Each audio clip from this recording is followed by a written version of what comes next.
Welcome to Health Diary. My name is Gladys Gashanda, and today we're coming to you from the 4 Points by Sheraton here in Hallingham. Now, all of us know somebody either in the present or in the past who stammers or stutters. Now, unfortunately, those who live with this condition face a life of ridicule and limited opportunities. Many give up on school at a very tender age because of the stigma they face, and others, they are denied employment opportunities just because of how they speak. Question is, do we know what causes stammering? Well, we'll find out about that and much more right after this fact of the matter. Stammering or stuttering is a speech disorder that impedes normal fluency and flow of speech. People who stutter know what they want to say but have difficulty saying it. Though young children may stutter when their speech and language abilities are not developed enough, most outgrow this developmental stuttering. However, for some children, stammering is a chronic condition that persists into adulthood. Early intervention and treatment may not eliminate all stuttering, but can help improve speech fluency.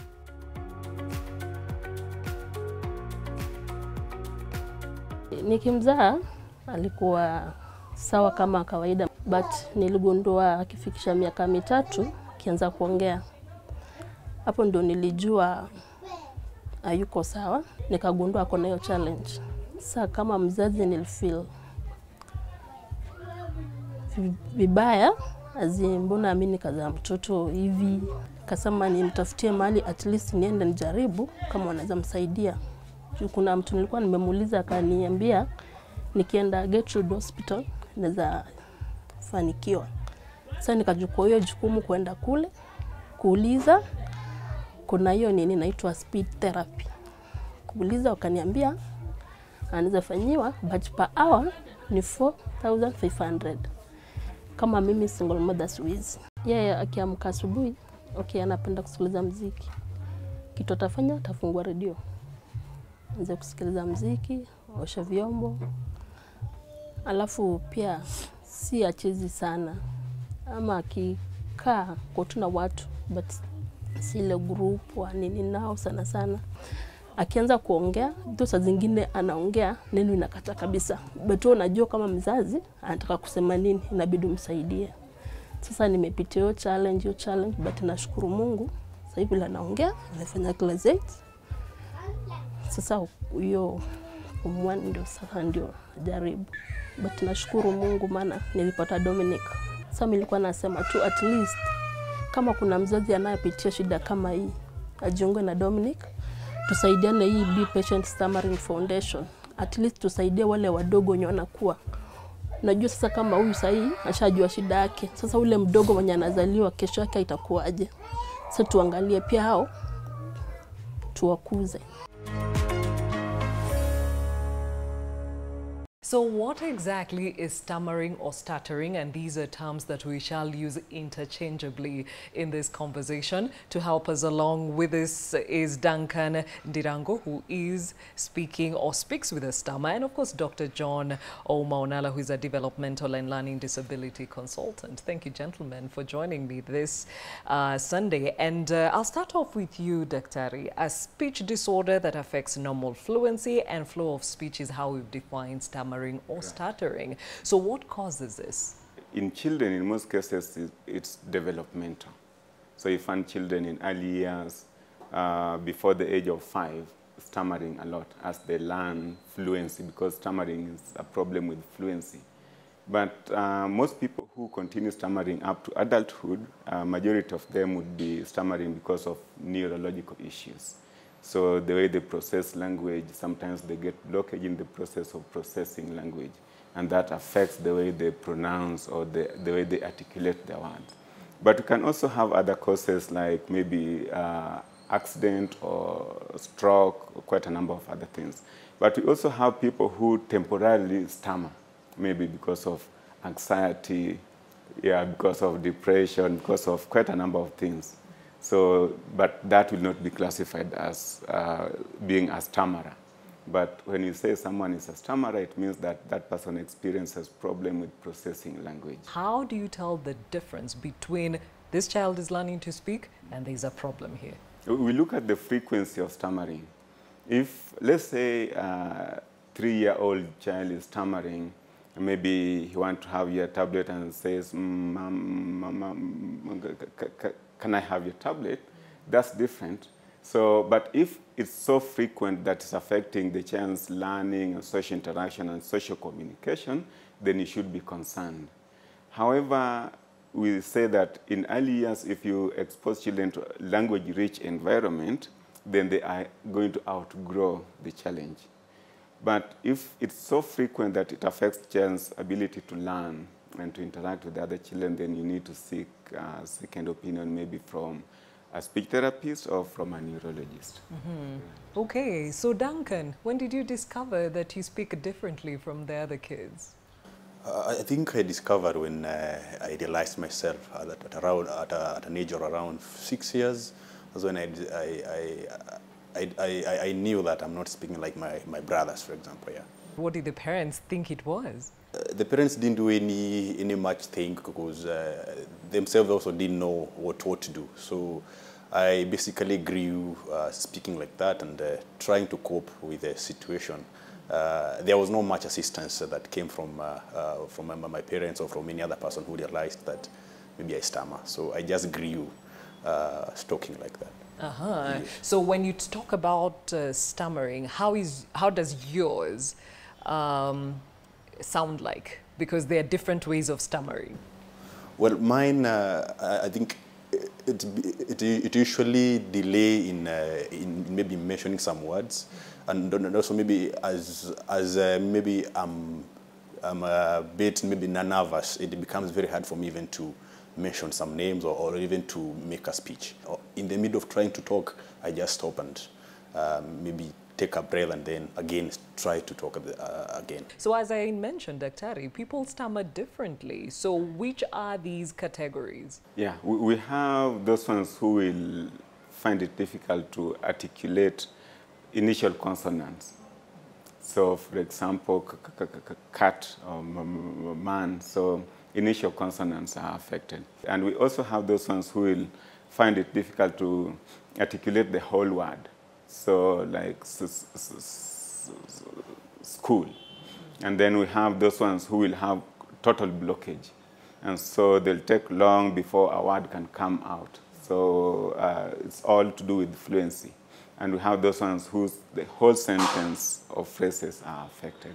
So they will all be affected at different levels. The different categories, are they determined by severity? The assessment that we do will then categorize them based on severity. So we have mild, moderate, and severe. But for the purpose of evaluation, we calculate standard scores. So we say someone scoring, let's say, between 85 and maybe 70 is experiencing mild challenges in fluency. And how do we assess that? We time them. There are different tests that we'll do. One of them is speed naming test, where a person will be given a number of pictures to name as we time them. And then we change that into standard score. Like my friend, I would say smile. Yeah. You've already done an assessment. Yes, I've been listening to him there, yeah. So that's a mild case. Okay. Yeah. And with this mild case, what are the challenges you found yourself facing, especially when it came to school? Sometimes I could be punished because I failed to express myself. Maybe it's a mistake that was done by somebody else. But maybe we were in a group. Unfortunately, when I'm told now maybe to explain what happened, I was unable to explain. So therefore, I could be punished severely. Not because I did a mistake, but because I couldn't express myself of what happened. So you looked guilty? Yes. In most of the times, even at home, and even my neighbors around home, they couldn't sometimes understand me. So they could maybe punish me for no reason, or else they could laugh at me. You know, I don't know how to speak, you know, and I'm big enough. So I could feel, no, I think there's something wrong with me. Yes. Okay, and I just noticed that even for those who speak with a stammer, there's some physical attributes that come with the same. So you're struggling to bring out the word. So in that process, the brain is fully engaged, and therefore it leads to some motor challenges. So challenges would include things like flicking the eyes, or opening the mouth, or generally fidgeting. We have those ones who will fidget with their hands. There are those ones who will tremble, or maybe the lips trembling. So there are quite a number of motor challenges that always accompany stammering. Is it possible to stammer and not have the physical attributes? It's possible to stammer and not have physical attributes, especially in the mild cases. But in moderate and severe cases, there will always be those physical attributes. But then they learn to cope with it. So like speaking slowly, moderating, breathing, and quite a number of other skills that they learn with time. And then you find that those symptoms go down. And so you have some people who stammer, but when they're asked to give a talk or a presentation, then they will be fluent.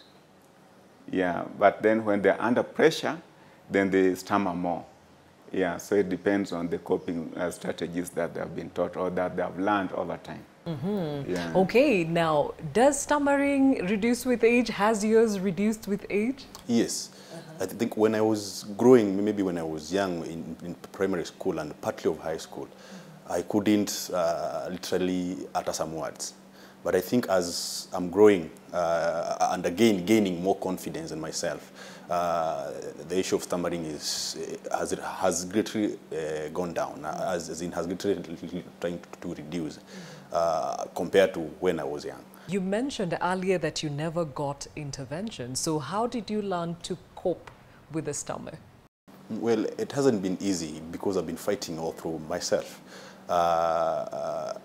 I've learned to just be myself. You know, when you stammer, sometimes in many cases you will lose confidence. Even with people, you will feel, no, I don't fit in this group. But personally, I think I decided to just be myself. When I just go to a place, I stammer, well and good, it's me. So I think I've tried to just walk through life being myself without being influenced by maybe by my friends, or when they laugh at me, I just decide to just move on. Now, Dr. clearly, are we saying that there are cases that they just learn how to cope, no interventions, and they turn out fine? Majority of them, especially in developing countries where help is quite minimal. So most people, like in Kenya, most people who stammer don't get any kind of help. So they learn from their parents who keep correcting them.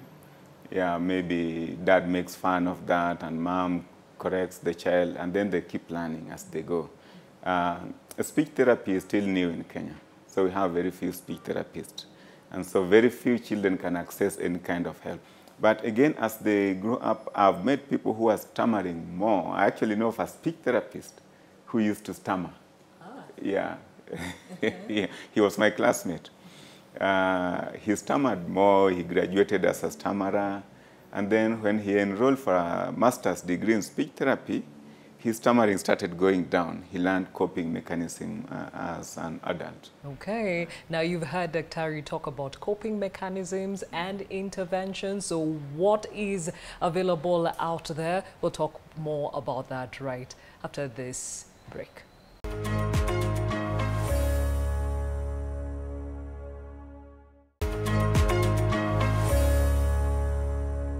Welcome to Health Diary. My name is Gladys Gashanja. The conversation today, stammering or stuttering, and this is a word we are interchangeably using in this conversation. Still with me, Dr. Onala, and of course Duncan, who lives with a stammer. Now, they say stammering is more common in boys than girls. Why? Yes, when we study disability, we have the biomedical understanding, and we also have psychological understanding. If you look at it from the psychological perspective, girls start talking a little bit earlier. When they go to the kitchen with mom, they are constantly talking and mom is correcting them, and so they develop fluency earlier than boys. Boys spend a lot of time doing a lot of mechanical things. driving a car, playing football, and they rarely talk even when they are left with their dad. So by the time children are joining school at the age of 3 or 4, girls are more fluent and they start learning phonics quite well, while boys are still struggling with language and stammering more.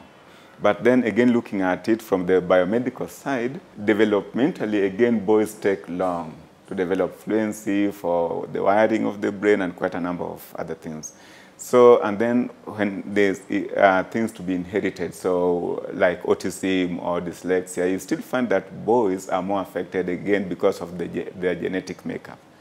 Yeah, the Y chromosome is a barren chromosome. All right, interesting perspective. So, Duncan, you alluded to the stigma you've had to face, you know, living with a stammer, and the impact of the same, I mean, cannot be denied. What have you faced? Recently, the issue when now after schooling, now I'm coming to the employment world.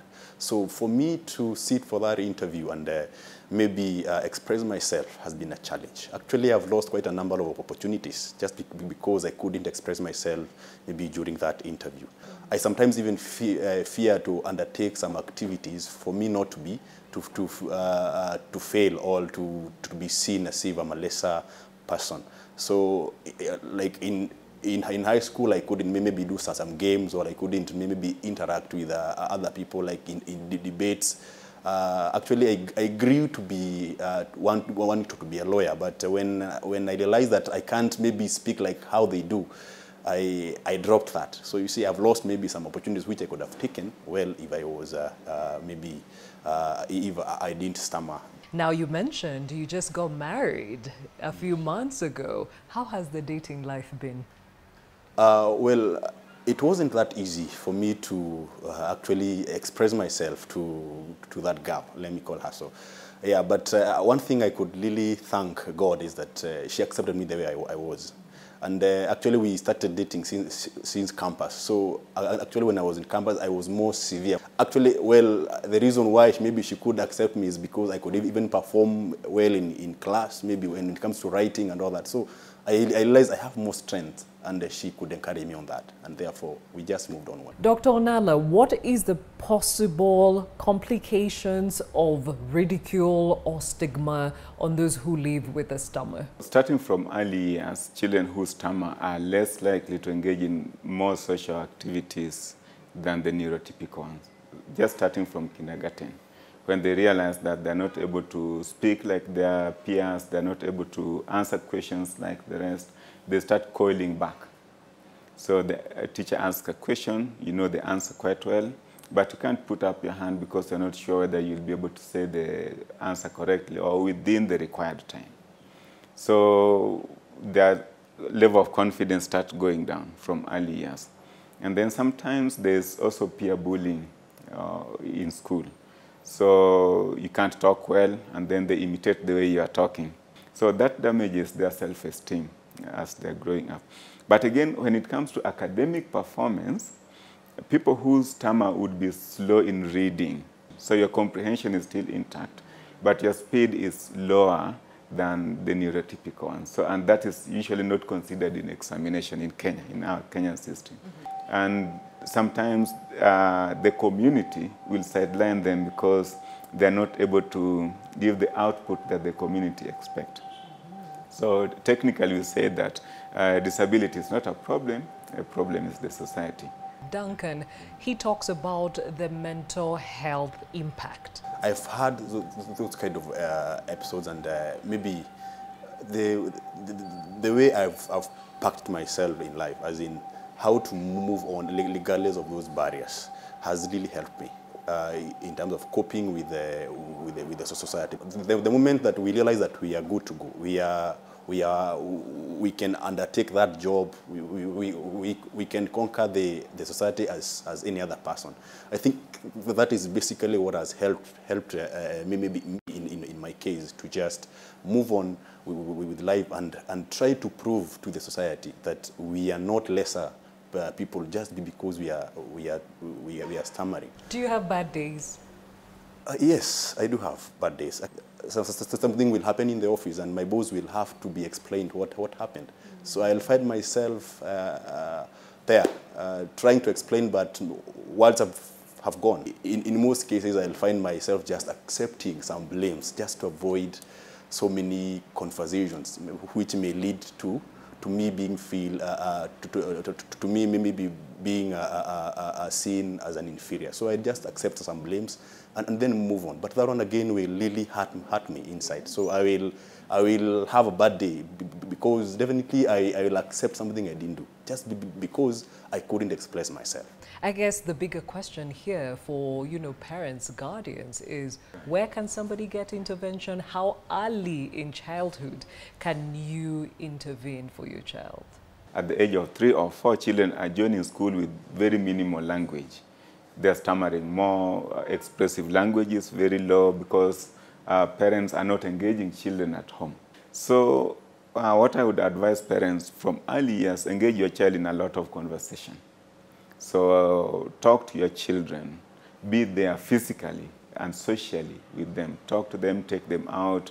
If you realize that the level of stammering or disfluency in language is significant, then it's good to seek for help from early years, from as early as 2 or 3 years. And then if you're in maybe Nairobi, Mombasa, Kisumu, you'll probably be able to access speech therapists. So yeah, in that case, you'll be given some basic skills on how to work with your child at home. In severe cases, children might need speech therapy, continuous speech therapy for some period of time for them to be able to learn basic fluency. And where can you get these services? If you're anywhere in this country, you can go to the nearest education office and ask for EAC. And then EACs do assessment. They'll do some basic assessment and advise you on a few things that you can do with your child. And then if that's not possible, if you're maybe in Nairobi, you can go to a place, most of the hospitals around, maybe like Kenyatta Hospital, there's the Child Development Center, we have quite a number of hospitals, you'll be able to get some help. Now, Duncan, there has been calls about including stammering as a disability so that there can be prioritization of resources for those that live with this condition and also equal opportunity for the same group of people. Do you agree? To some extent, I could really advocate for that we may be considered that we are not disabled, but we have a special kind of ability. Yeah, I like what he's saying about those with a stammer have special needs. Dr. Ari, what should parents, teachers, caregivers, and even peers understand about how they can support those who live with a stammer? First of all, if I just go back again to the same question that you asked Duncan, whether it should be included under disability, when we do assessment, we have diagnostic statistical manual for classification of disabilities. And stammering is already classified as a disability, probably not registered as a disability in Kenya, but internationally it is a disability. Now, when we go now to what should the teachers and parents and caregivers do, one thing I would advise is that, if possible, dealing with language disorders should be put in the teacher training curriculum, starting from early childhood. Actually, it's covered a little bit in early childhood training, but primary school teachers and high school teachers should be able to handle these cases in school. So that's one. 2, the National Examination Council also need to understand that if a person stammers, then that interferes with the reading fluency and speed, and therefore they might need extra time in examination. And when it comes to home environment, parents need to understand that people who stammer go through a lot of challenges to be able to say words or look for alternative words, and therefore starting intervention early, the moment you realize that your child is not talking quite well or baby speaking continues for a long period of time, then start engaging them in bedtime stories. That helps a lot to improve the level of vocabulary and fluency. Also looking at the employers, we are all different. So we have those ones who are skilled in different ways. So those ones who are very good in expressive language. There are those ones who, in as much as they're not stammering, but they are not very good with verbal expression. And so that should also be considered, and employers should give enough support in terms of employment. And then I would call upon the government to register people who stammer and give them the disability card. Well said, Dr. John Omo Nala, who is a developmental and learning disability consultant, and of course Duncan Dirangu, who speaks with a stammer. Thank you for being so candid about your journey and helping us understand how we can help along those who live with a stammer. Time now for a health tip. I have here my baked fish fillet, brown rice, some vegetables, and these are spinach. This is a balanced plate for a diabetic person that you can choose to eat either for lunch or for dinner. Why brown rice? Full of fiber, full of manganese, magnesiums, and there's absorption in the stomach takes a longer time. On the other hand, I have a plate as well. This is a more vegetarian if you don't feel like doing meat. I have my black beans stir-fried with some pumpkins. These are spinach and whole wheat pumpkin chapati. You can either do this for lunch or for dinner. Also as well, whole grains are full of fiber. It takes longer time for digestion, so releasing your blood sugars slowly into your system.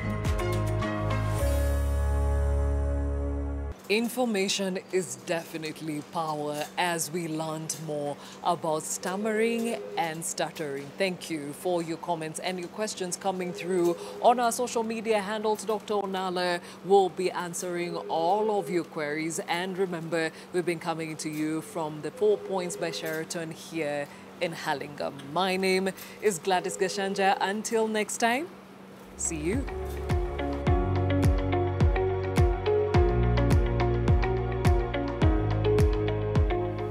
Today, we're coming to you from the 4 Points by Sheraton here at Hurlingham. Now,